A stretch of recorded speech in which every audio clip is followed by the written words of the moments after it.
All right, welcome back. Hey, happy Monday, or if you watch this on Friday, because I put it out early, happy Friday, but you're not supposed to watch it until Monday anyways. So since it is Monday, I figured I'd wear Monday tie day, so it works on from there. Hey, let's do part two of daily life in medieval Europe. The first two areas we looked at life in the manor, that idea of the castle and around the castle's lands.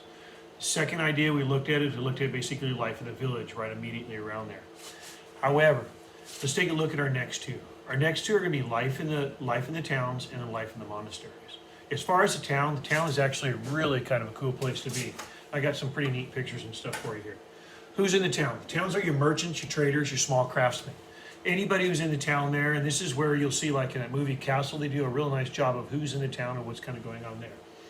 Basically, there though, they lived in narrow streets. It's very noisy, very crowded. A lot of the houses themselves, they built one house and then they built another one right next to it, or basically like right up against it. This is going to be a problem if there's ever a fire. And so when we do have fires and stuff, the fires are going to wipe through a whole town. Or as they build bridges across, like in the 1600s when they built a bridge across the Thames River, they had all the merchants that were up on top of that bridge. All of a sudden what happened with all the merchants is it had way too much weight on that stone bridge, and that stone bridge collapsed, killing everybody inside of it. That's why we play that children's game. We go, yes, exciting, London Bridge is falling down, and all the people fell in the water and all died. Yeah, that doesn't work too well. But a lot of these nursery rhymes and all these stories that we have, they kind of come out of the Middle Ages. Kind of like the Grimm's Brothers fairy tales. Very noisy, very crowded, very, very dim light, because every single one of these places are going to be pretty much 2 stories. We go through, living on top, shop on the bottom. No fresh water. They have to go a long ways to get the fresh water. Very, very filthy. Most of the time because the streets were mudded and the streets are not going to be paved whatsoever. Animals out there, anything that you dump is going to be either dumped in the front or even dumped in the back. That back behind there is going to be basically where we'd call like the alleys. And we know alleys are not usually the cleanest places around.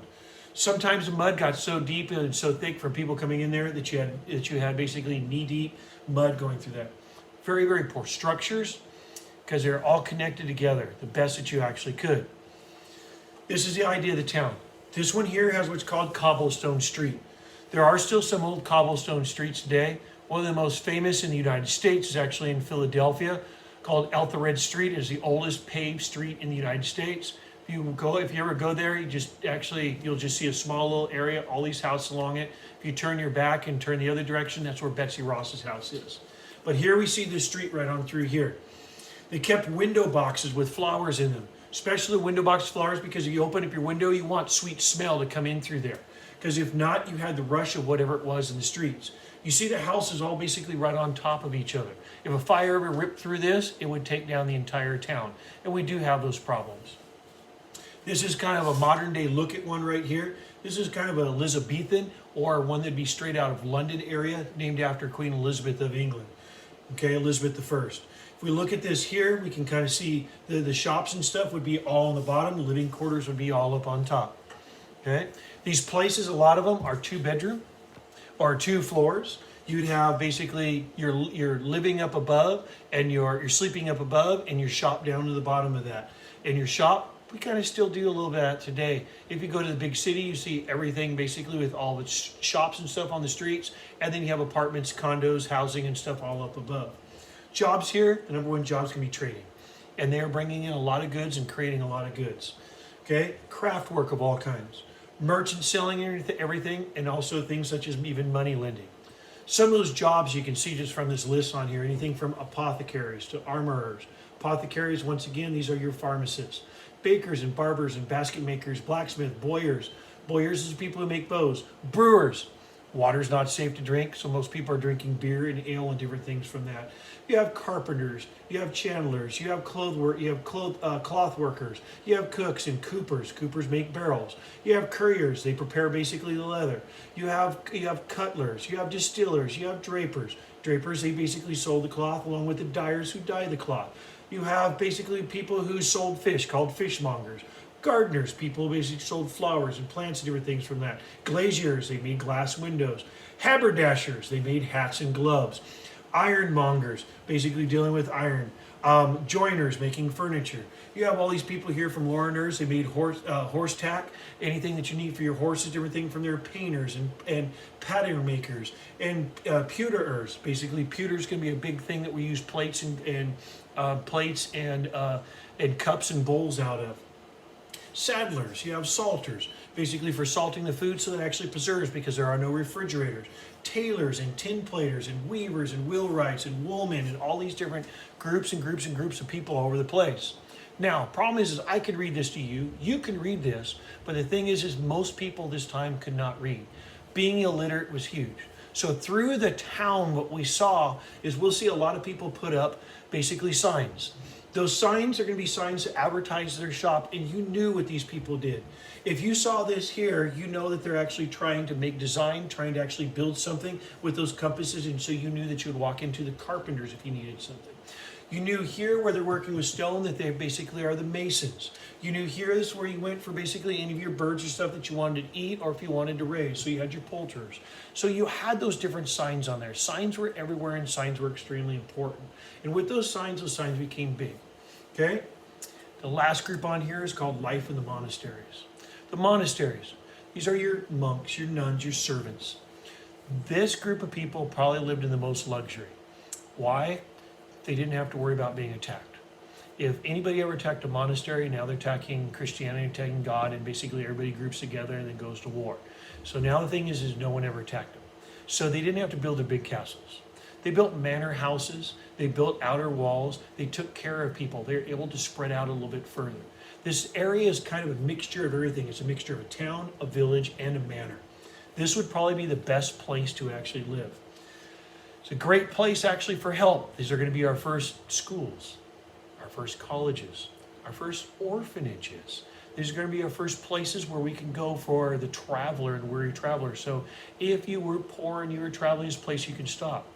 If you were a monk and you took a vow of poverty, you could travel from one monastery to another monastery. Here's a look at a monastery today. We know that these are those ruins that we have. Here's what it actually would look like if we rebuilt it. So here's our monastery here. You can see the main building, the main church, and all the other outer buildings and stuff on there. Once again, take a look at it. And here we have kind of a different look at what it would look like today, modern, if it was rebuilt. Some of those will actually build huge, very, very large churches. These churches will get bigger and bigger and bigger as we go on down with time and become what's called the throne of God, or we can use the word cathedral, which is the Greek word for throne of God. If we look here, we can see some of these buildings and stuff with the glass windows because people are coming there to do things. If the church or the monastery says, hey, we want this, then the thing is the town folk are going to say, hey, what can we do to help our church? They copied manuscripts. And that copying the manuscripts is going to be really important. They're going to copy mostly the Bible. They're going to copy any of the writings. They're going to copy the stories, and they're going to hand those stories down. So the Bible will be translated. The Bible will be edited. The Bible will be added to. And a lot of these priests, and monks, they did a lot of really cool things. When they did it, they wanted to have it decorative because they just didn't want to write things down. So for those of you who like to doodle, yes, I love doodling. Anytime that I have to do notes or anything from that, I see some of you guys do that in class too. As you're taking notes, you do little scribbles, do a little writing, do a little coloring, do different things. Some of you guys use different colors and stuff on there. You even highlight. Hate to tell you, so did our monks and so did our nuns when they did all their writing. This is actually from Ireland. This is the Book of Kells. Now, I didn't get a chance to go visit there. However, my wife, when she went to Ireland, she did visit the Book of Kells and had a great time there and everything. I'm waiting for this. The cool thing with that is that we actually have these things are called illuminated manuscripts because our monks who are doing a lot of the writing got bored just like you guys did. So what they did is they started coloring. They started doodling. They started doing designs. Sometimes the brighter the colors, and we're going to see a lot more colors come into Europe coming here soon because trade is expanding, and we're going to refine in a few years here, we're going to refine this route that became so famous. An Italian by the name of Marco Polo will refine the Silk Road, and so a lot of that stuff will be coming in. So they kind of made like just not ordinary letters. They took this letter and they made it larger. They kind of decorated it, made it a scroll. They went through in color. They drew pictures. They drew all these things. And it's almost like the colors and the pictures all come off the page. They're called illuminated manuscripts. California, we have one of the greatest collections of illuminated manuscripts right here in Southern California. If you get a chance, to go to the J. Paul Getty Museum in Los Angeles. Down off the 405 is a newer one. They still have their old one in Santa Monica. This one here is absolutely amazing. Not Santa Monica, Malibu, sorry. Here, this is absolutely amazing. Their illuminated manuscripts are just beyond, and I love going there and checking them out. Here, Life of the Monastery, like I said, became the orphanages. They took the children in. Here, most people didn't live to be long lifetime. We had a lot of people that were children without parents, and so they were dumped off at the doors and stuff. This became the first hospitals. It was the duty of God, or the people of God, to actually help anybody that was in need. So they did whatever they could to help those people there. So we see our first hospitals, and they tried to play around with medicines, and they wrote different things on there. This is where they carried on education. Our first colleges and universities in Europe will come out of these monasteries or come out of these big churches that come through that. Jobs included church ceremonies. They practiced it. They made sure it was perfect. They trained priests. They trained everybody that needed to be there. Manuscript copying. We have a lot of our books that are going to be produced and reproduced and rewritten and changed. Teaching is going to be a big one coming out of there. Education. Feeding and caring for the helpless, for the poor, for the sick, and the needy. No, we don't have Xerox machines. This is our modern day Xerox machine. It's got the book written right here, writing it out and copying it down.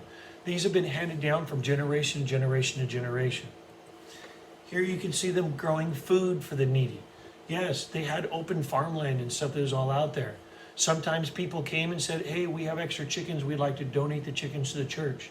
Church is still today a great place for donations. A lot of people go donate a lot of things for church. Anything from food to money, or even bingo at churches and stuff like that, which goes crazy. But those monasteries become the great place to actually live here. And here you can kind of see the monastery. You can kind of see the layout where it looks like it is that idea, that manor. And these are the things that people actually have. Okay? So our 4 different areas that we have. The manor, the village, the town, and the monastery. Which would you like to live in? And that's the area that you'd have to think about. If you're watching the movie Castle, they do a real good job on that. Coming up here soon, we're looking at another one called Cathedral. All right, guys, you have a nice day. Enjoy.